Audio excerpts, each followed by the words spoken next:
Bismillahirrahmanirrahim. Assalamualaikum warahmatullahi wabarakatuh, teman-teman semua. Selamat datang di presentasi Praktikum Pemrograman 2 Silih Asih Dev. Jadi, pada kesempatan kali ini, izinkan kami mempresentasikan proyek aplikasi Java kami yang bertajuk Silau, di mana aplikasi ini adalah aplikasi khusus admin yang mengelola transaksi serta pelanggan dari laundry Silau.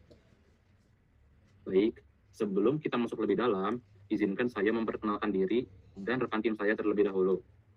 Saya Ahmad Zaki sebagai ketua, lalu ada Kang Fikri, Zuardi Fadila, dan Teh Ilona Akila Zahra, Teh Ariska Putri, dan Teh Mustika Weni sebagai rekan tim saya.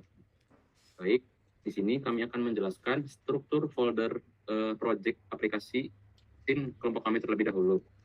Baik, yang pertama ini ada folder view, di mana akan dijelaskan oleh rekan tim saya, yaitu Teh Ilona Akila Zahra, untuk menjelaskan kelas view bagiannya sendiri.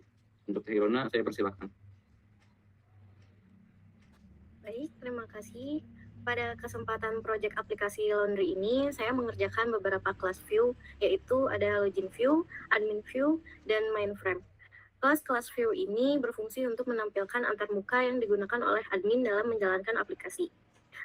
Kelas view pertama adalah login view, yang merupakan tampilan login untuk admin sebelum masuk ke sistem.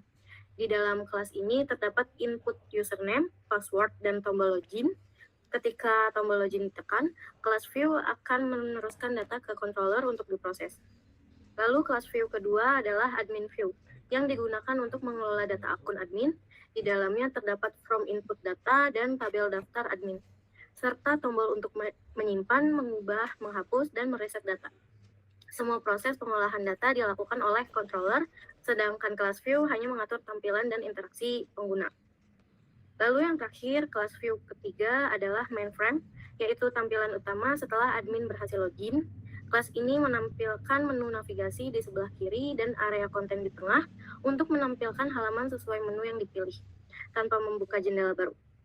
Jadi, kelas view yang saya kerjakan berfokus pada tampilan login, pengelolaan akun admin, dan navigasi utama aplikasi. Selanjutnya akan dilanjutkan pada Zack. Terima kasih. Oke, baik, terima kasih untuk Teh Ilona. Tadi penjelasan yang sangat baik ya. Jadi di sini giliran saya untuk menjelaskan kelas view di folder view yang saya kerjakan. Jadi kelas view yang saya kerjakan pertama itu adalah kelas dashboard view, di mana fungsi dari kelas ini adalah halaman utama yang muncul setelah kita login ke aplikasi, dan isinya itu menampilkan ringkasan data. Oke, selanjutnya ada kelas layanan view, di mana fungsinya itu untuk mengelola data, jasa, atau layanan yang ditawarkan oleh aplikasi kami. Isinya itu meliputi tabel daftar layanan dan form untuk menambah layanan baru seperti CRUD. Lalu selanjutnya ada kelas pelanggan view, di mana kelas ini itu berfungsi untuk mengelola data pelanggan, di mana isinya itu ada tabel daftar pelanggan, form registrasi pelanggan baru, dan pengeditan, semacam CRUD seperti itu. Dan yang terakhir, maksud saya selanjutnya itu ada kelas pembayaran view, di mana fungsi halaman ini adalah untuk memproses penyelesaian tagihan. Jadi isi dari kelas ini itu adalah input nominal yang akan dibayarkan dan memilih metode pembayaran dan lain-lain. Lalu yang terakhir adalah kelas transaksi view, di mana halaman ini adalah halaman utama untuk mencatat pesanan. Isinya itu adalah untuk memilih pelanggan, memilih layanan yang dibeli, dan lain-lain. Mungkin untuk folder view cukup segini saja. Lalu saya serahkan ke rekan tim saya, yaitu Kang Fikri, untuk menjelaskan folder config. Baik, terima kasih. Selanjutnya di sini saya akan menjelaskan di bagian config, yaitu terdapat kelas database yang memegang peran krusial sebagai manajemen konektivitas. Fungsinya adalah mengatur parameter koneksi JDBC atau Java Database Connectivity seperti URL host, username, dan password, dengan tujuan memastikan aplikasi dapat terhubung ke database MySQL secara stabil, sekaligus menangani validasi koneksi agar sistem tidak mengalami crash saat berinteraksi dengan server. Selanjutnya, beralih ke bagian model. Bagian ini berisi representasi objek dari table-table database, di mana kami menerapkan konsep encapsulation untuk menjaga keamanan data. Nah, di sini data kami dibagi menjadi 3 kategori. Yang pertama ada akses pengguna, yaitu admin melalui kelas admin yang memodelkan data administrator untuk keperluan autentikasi login. Yang kedua ada data master yang terdiri dari kelas pelanggan untuk menyimpan identitas klien atau pelanggan, dan kelas layanan untuk menyimpan detail jasa laundry seperti harga dan estimasi waktu. Selanjutnya kategori yang ketiga adalah data transaksional yang menjadi inti logika bisnis, yaitu ada kelas transaksi yang menghubungkan pelanggan dengan layanan serta mengkalkulasi tagihan, dan kelas pembayaran yang mencatat administrasi keuangan serta status pelunasan. Mungkin sekian penjelasan bagian-bagian yang saya jelaskan. Selanjutnya saya kembalikan ke rekan saya.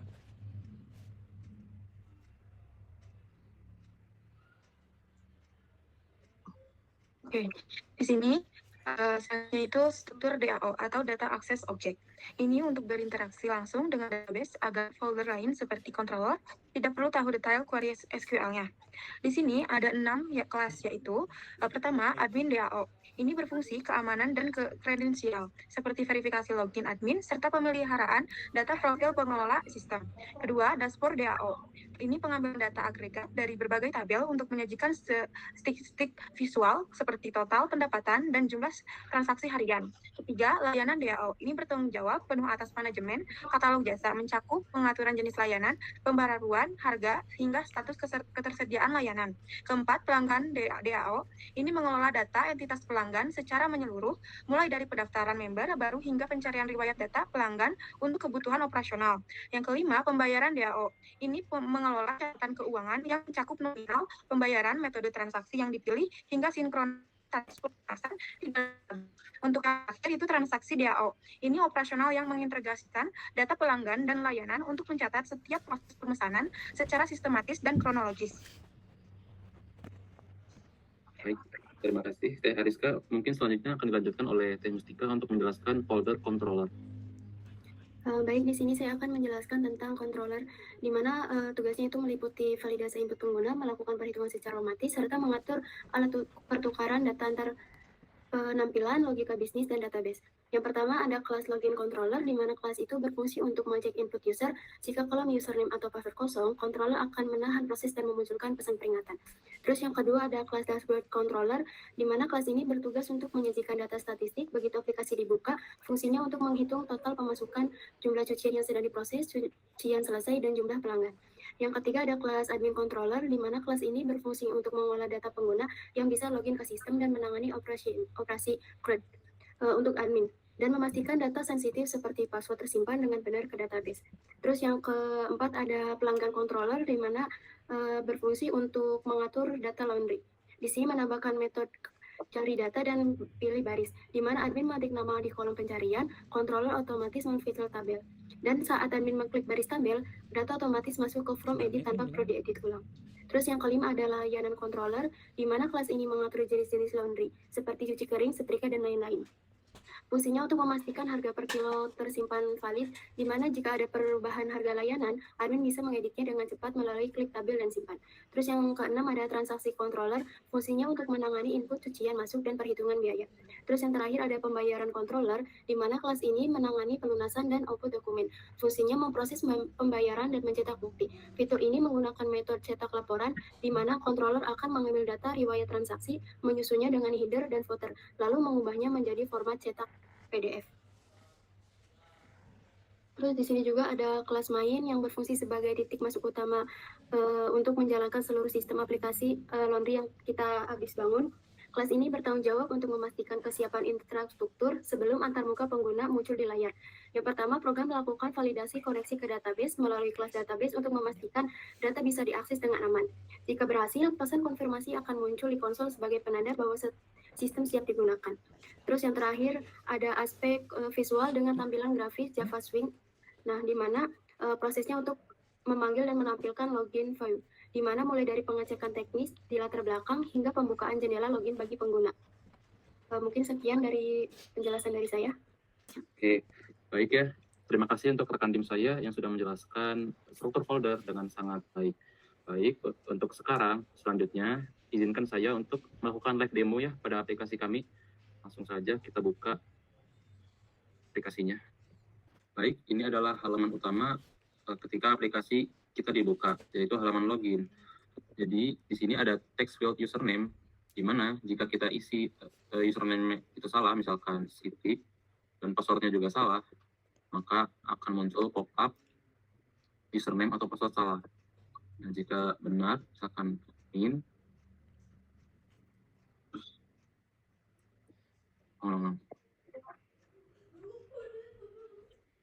baik, ini adalah tampilan utama ketika aplikasi kita dibuka, yaitu halaman login. Di sini ada di text field username, kita isi saja admin, dan passwordnya itu 12345. Kita klik tombol masuk, maka ada pop-up berhasil masuk. Nah, sebelum lanjut ke halaman ini, izinkan saya menjelaskan kondisi jika tadi kita salah menginput username dan password. Di sini kita klik tombol keluar, di mana ada pop-up, apakah Anda yakin ingin keluar? Kita klik ya, maka akan keluar. Dan di sini saya akan memperlihatkan kepada kalian jika username dan password itu salah. Misalkan Sigit dan passwordnya itu ngasal, kita klik tombol masuk. Nah, maka ada pop-up seperti ini, username atau password salah. Baik, kita langsung masuk lagi dengan yang benar, username-nya admin, passwordnya 12345. Kita klik tombol masuk, berhasil masuk. Oke. Nah, setelah masuk, ini adalah tampilan utama dari aplikasi kami, yaitu di sebelah kiri ada sidebar, di mana di atas ini ada judul dan slogan, lalu di bawahnya ada menu-menu. Baik, ini adalah halaman dashboard, di mana isinya adalah ringkasan data pemasukan hari ini, cucian yang sedang diproses, cucian yang siap diambil, dan total pelanggan, serta tabel riwayat transaksi. Ini tidak ada aksi ya, hanya tampilan saja. Kita klik ke bagian kelola data pelanggan. Di sini misalkan kita ingin create pelanggan, namanya Sigit, nomor HP-nya itu misalkan 08 sekian, alamatnya misalkan di Cirebon, kita klik tombol simpan, maka berhasil. Nah, saya pengen mencoba memunculkan validasi jika namanya itu nggak benar dimasukin. Misalkan Sigit ini namanya ada angkanya, misalkan kita klik ubah, tuh, maka akan ada pop-up nama pelanggan tidak boleh mengandung angka. Ya. Lalu selanjutnya saya akan menunjukkan validasi jika nama pelanggannya itu tidak benar atau terlalu panjang. Oke, di sini kita klik ubah, tuh, maka akan ada pop-up nama terlalu panjang maksimal 100. Oke, kita ini benerin lagi ya, misalkan Sigit. Dan nomor HP pun sama, ada validasinya. Kita tidak boleh memasukkan huruf. Kita klik ubah, tuh, nomor HP hanya boleh berisi angka. Oke, lanjut. Misalkan kita menginputkan nomornya itu sangat panjang, maka akan ada pop-up gagal, yaitu nih, nomor HP tidak wajar, harus 10 sampai 13 digit. Oke, kita benerin lagi ya. Alamat juga sama, seperti itu. Oke, ini kita simpan, kita ubah. Oh, sorry ya. Oke, ubah, siap. Data berhasil berubah, yang Sigit. Selanjutnya saya akan menunjukkan fitur hapus ya. Kita klik dulu salah satu baris, lalu kita klik tombol hapus di sini. Apakah Anda yakin? Kalau no, tidak. Kalau ya, akan hilang. Jika reset, misalkan kita klik pelanggan Ahmad, kita klik tombol reset, maka akan hilang. Lalu selanjutnya saya akan menjelaskan fitur cari, atau menunjukkan fitur cari. Kita cari nama Ahmad, misalkan. Klik tombol cari. Nah, langsung muncul ya. Oke, baik. Mungkin untuk kelola pelanggan segitu saja. Kita lanjut ke kelola layanan. Nah, di sini juga sama. Misalkan kita ketik nama layanannya itu sangat panjang, maka akan ada muncul validasi. Oke, ini diubah. Yang tadi di crop editor. Oke, baik. Di sini lanjut ke kelola layanan. Di sini saya akan memasukkan nama layanan itu misalkan cuci kering spesial Ramadan. Ini misalkan ya, kita masukkan harga per kilogramnya. Misalkan harga per kilogramnya itu Rp10.000. Tidak 1.000 misalkan ya. Kita klik tombol simpan, maka layanan berhasil disimpan dan muncul di tabel ini. Nih, cuci kering spesial Ramadan. Lalu ketika kita pengen ubah, misalkan ubah harganya menjadi 11.000, klik tombol ubah, maka berhasil ubah layanan dan berubah di sini. Lalu ketika kita klik reset, maka akan terreset semua datanya. Lalu jika kita kosongkan dan kita klik tombol simpan, maka ada output seperti ini, nama dan harga tidak boleh kosong. kalau kita klik ubah tapi kita tidak memilih baris dulu, maka akan ada pop-up seperti ini, pilih baris data dulu, dan sama juga dengan hapus. Oke, di sini kita coba nyobain fitur cari ya, misalkan cari setrika. Nah, muncul ya 3 baris data. Oke, mungkin lanjut ke bagian transaksi. Di sini ada kode nota, di mana ini adalah auto generated ya, jadi tidak bisa kita ganggu gugat. Di sini kita pilih pelanggan yang sudah dibuat di tab kelola pelanggan. Misalkan nama pelanggan, pilih pelanggannya Ahmad, lalu pilih layanannya cuci lipat express. Misalkan berat cucian si Ahmad ini adalah 7 kg, kita hitung dulu di sini, lalu ada muncul total harganya, lalu kita simpan transaksi. Nah, transaksi berhasil. Nah, sekarang saya ingin nunjukin ke kalian ubah data tapi yang tidak valid. Misalkan si Ahmad yang tadi kita ubah misalkan 100 kg, 1000 kg, kita hitung. Nah, maka akan ada output berat melebihi kapasitas maksimal 20 kg. Nah, sini langsung ke defaulting 20 kg. Lalu kita ingin ubah prosesnya itu misalkan sudah selesai. Lalu kita klik ubah data. Nah, data berhasil diubah lengkap. Oke, berubah ya jadi 20 kg. Lalu saya akan coba fitur hapus. Ya, maka data terhapus. Saya akan coba fitur reset, maka akan terreset. Saya akan coba fitur cari, misalkan Ilona. Nah, maka akan ada 2 baris pelanggan yang bernama Ilona. Dan ini juga bisa nyari nota ya, misalkan notanya TRX 008. Nah, itu ada Ilona ya. Oke. Mungkin bagian transaksi segini saja. Saya lanjutkan ke laporan dan pembayaran. Nah, di sini kita tidak bisa mengisi ya. Jadi langkah pertamanya tuh kita harus mengisi kode notanya di sini. Misalkan tadi TRX 008 nota. Nah, kenapa muncul output seperti ini? Karena TRX 08 ini sudah diproses bayar lunas. Nah, jadi kita balik lagi ke tadi ya. TRX 9 namanya Ahmad 7 kilo. Kita hitung dulu 70.000, kita simpan. Oke. Nah, ini akan baru. Misalkan TRX 009 yang tadi sudah dibuat. Nah, muncul Ahmad, total tagihan 70.000. Di sini kita tidak bisa ganggu gugat ya. Misalkan metode pembayarannya cash. Lalu uang yang dibayar misalkan 100.000. Nah, di sini ada total kembaliannya. Ini hanya untuk tampilan saja agar admin tahu berapa yang uang yang harus dikembalikan. Kita klik proses bayar. Nah, ada output pembayaran berhasil, kembalian 30.000.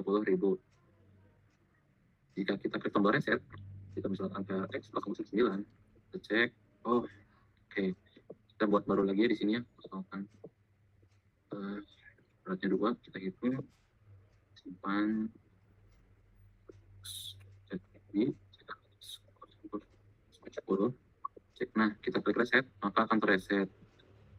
Nah, untuk tabelnya sendiri ini tidak bisa diganggu gugat ya, hanya sebagai tampilan data saja. Nah, selanjutnya adalah fitur cetak PDF untuk mencetak riwayat pembayaran. Maksudnya kita coba cetak di sini ke PDF, kita klik tombol print. Ini ya, kita misalkan namanya PDF laporan silau. Kita save di folder kita, ini masih loading. Nah, maka akan ada output laporan berhasil dicetak. Kita buka ya, kita coba apakah berhasil. Ini tadi ya. Nah, berhasil ya. PDF-nya seperti ini, yaitu laporan riwayat pembayaran. Jadi, sudah. Lalu kita coba keluar lagi. Yes. Oke.